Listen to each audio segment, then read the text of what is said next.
Dans la prochaine portion de l'émission, Jean-Pierre nous présente l'importance de se questionner sur la vérité, de s'y arrêter, car elle peut faire toute la différence dans nos vies. Est-ce que c'est important, la vérité? Pensez un instant à toutes ces personnes qui, au cours des dernières années, ont fait les manchettes à la télévision parce qu'elles ont perdu toutes leurs économies, parce qu'elles avaient mis leur confiance en des gens qui leur avaient promis des rendements faramineux de leur argent. Et finalement, ils se sont fait avoir. C'était des escrocs, des gens menteurs qui les ont trompés simplement pour avoir leur argent. Et je me rappelle que c'est des images vraiment touchantes qu'on avait vues à la télévision, particulièrement cette dame qui était avec sa fille et qui disait que toutes les économies de sa vie, tout ce qu'elle avait économisé pour s'assurer une retraite plaisante, qu'elle voulait voyager, elle voulait profiter de la vie à sa retraite, mais maintenant, elle n'avait plus un sou. Elle avait tout perdu, ses économies, parce qu'elle avait fait confiance à un menteur. Est-ce que c'est important, la vérité? Je pense que ces événements qui se sont passés nous rappellent que c'est très important, la vérité. Mais vous savez, perdre ses économies aux mains d'un escroc menteur, c'est dramatique, c'est tragique, mais il y a quelque chose de pire. La Bible nous dit que nous possédons tous quelque chose de plus précieux que de l'argent. Dans l'Évangile de Marc, chapitre 8, entre autres, Jésus un jour a dit cette parole. « Que sert-il à un homme de gagner tout le monde s'il perd son âme? Que donnerait un homme en échange de son âme? » Ce que Jésus est en train de nous dire ici, c'est que la valeur de notre âme, c'est incroyablement beaucoup plus grand que tout ce qu'on pourrait posséder, même si pour une raison ou pour une autre, il était possible pour nous d'acquérir tous les biens matériels qui existent dans le monde, eh bien tout cela serait encore une valeur inférieure à la valeur de notre âme. Et un jour, on va mourir. Notre âme, elle est importante parce que c'est cette partie de nous qui va exister éternellement. Un jour, on va tous mourir, la mort arrive à tout le monde. Et il y a beaucoup de gens aujourd'hui qui essayent de se persuader que quand la mort arrive, c'est fini, c'est la fin des émissions, 6 pieds sous terre, c'est bon, plus d'images, plus de sons. On prend toutes sortes d'illustrations pour essayer de se convaincre que c'est la fin, alors qu'on sait très bien quelque part que ça finit pas là. Et la Bible vient le confirmer. La Bible dit que nous avons une âme qui va exister éternellement. Et cette existence, c'est ou bien nous allons être dans la félicité éternelle, ou bien nous allons être dans le malheur éternel. À qui confier la destinée éternelle de notre âme? À qui est-ce qu'on pourrait bien faire confiance dans ce domaine? Si le monde financier est rempli d'escrocs et de filous, un des personnages du Québec qui a pris les intérêts des petits épargnants, celui qu'on appelle le Robin des banques, Yves Michaud, déclarait l'hiver dernier sur les ondes d'une station de radio de Montréal que selon lui, un grand pourcentage des personnes qui sont dans le milieu financier étaient des escrocs. Peut-être qu'ils ne l'étaient pas au départ, mais il disait qu'avec le temps, ils le deviennent presque tous. Donc, si le monde financier est rempli d'escrocs, le monde spirituel est aussi rempli d'escrocs. Il y a énormément de personnes qui font entendre leur voix, qui viennent jusqu'à nous pour nous faire miroiter des choses, pour nous dire qu'elles ont la vérité, qu'elles ont le secret de ci, le secret de ça.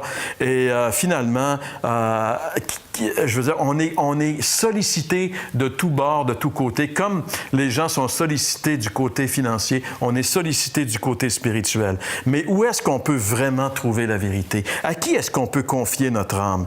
Eh bien, j'aimerais vous dire qu'un jour, Jésus a dit « Je suis le chemin, la vérité et la vie. Nul ne vient au Père que par moi. » Jésus a dit « Je suis le chemin, la vérité et la vie. » En réalité, Jésus nous a dit ici qu'il était le chemin. Il n'a pas dit « Je suis un des nombreux chemins qui mènent à Dieu. » Il a dit « Je suis le chemin. » Parce que la Bible dit que Jésus est le seul à qui nous pouvons confier ce que nous avons de plus précieux, c'est-à-dire notre âme, avec assurance. Notre âme, elle répond de nous auprès de Dieu pour l'éternité. Et nous sommes tous des pécheurs. La Bible dit tous ont péché et sont privés de la présence glorieuse de Dieu. Et pour aller à Dieu, si Jésus peut dire « Nul ne vient au Père que par moi », c'est parce qu'il a accompli une œuvre incroyable. Il a enlevé l'obstacle qui nous empêchait d'aller à Dieu. Cet obstacle, ce sont nos péchés qui méritent un jugement. Dieu est juste et il doit juger nos péchés. Et la Bible dit que quand Christ est mort sur la croix il y a 2000 ans, il a pris sur lui nos péchés et il a subi à notre place le châtiment que nous méritions. Je devais être châtié pour mes péchés. Vous deviez être châtié pour vos péchés. Mais Jésus a accepté d'être châtié à notre place. Le prophète Ésaïe dit « Le châtiment qui nous donne la paix est tombé sur lui. » Contemplez cette croix où le Fils de Dieu est mort pour vous il y a 2000 ans, prenant sur lui vos péchés et faisant une expiation totale. Et soyez sûrs d'une chose, si vous vous confiez en lui, vous pouvez être en paix. Vous pouvez avoir l'assurance que vous ne serez jamais floué, jamais trompé, parce qu'un jour Jésus a dit « Je suis le chemin, la vérité et la vie. Nul ne vient au Père que par moi. » Avez-vous vraiment mis votre confiance en Jésus? Avez-vous cru en celui qui est la vérité? Sinon, pourquoi ne pas le faire maintenant? C'est très simple. Dans une simple prière, vous pouvez reconnaître que vous êtes pécheurs. La Bible dit « Tous ont péché et sont privés de la présence glorieuse de Dieu. » Si vous restez comme vous êtes maintenant, si vous ne changez pas, la Bible dit que vous êtes sur le chemin large de la perdition et que vous allez passer l'éternité en enfer. Mais si vous croyez ce que la Bible dit, si vous reconnaissez que vous êtes pécheur, que vous êtes sur la voie de l'enfer et que vous ne pouvez pas vous en sortir seul et que vous tournez les yeux vers la croix où Christ est mort à votre place et que vous croyez en lui enfin, que vous déposez votre confiance entièrement et totalement en lui, la Bible dit que tous vos péchés vont être pardonnés, que vous allez avoir la vie éternelle et que vous allez passer la vie, l'éternité avec le Seigneur Jésus-Christ dans la félicité éternelle.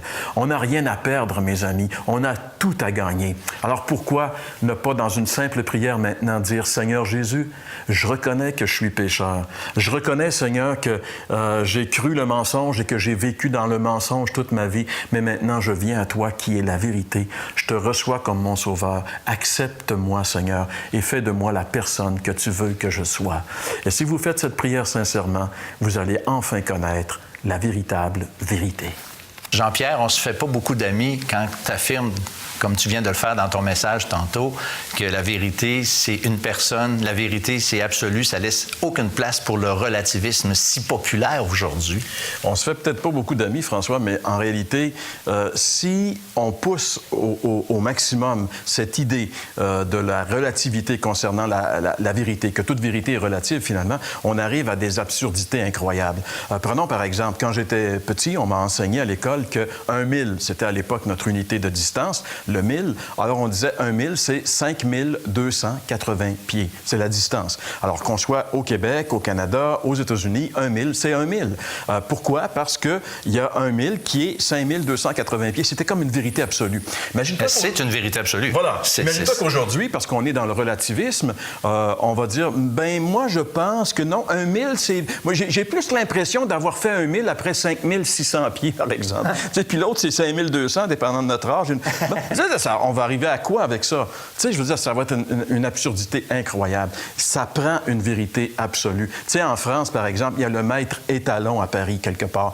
Quand les Français ont décidé que leur unité de mesure était le mètre, il y a un mètre étalon qui a été établi, qui était la norme. Si tu veux savoir c'est quoi un mètre exactement, tu vas là, puis regarde, le mètre étalon est là, c'est ça, un mètre. Et heureusement, parce que, encore là, la même chose, n'importe qui aurait pu dire, non, moi, je pense qu'un mètre, c'est telle distance, etc.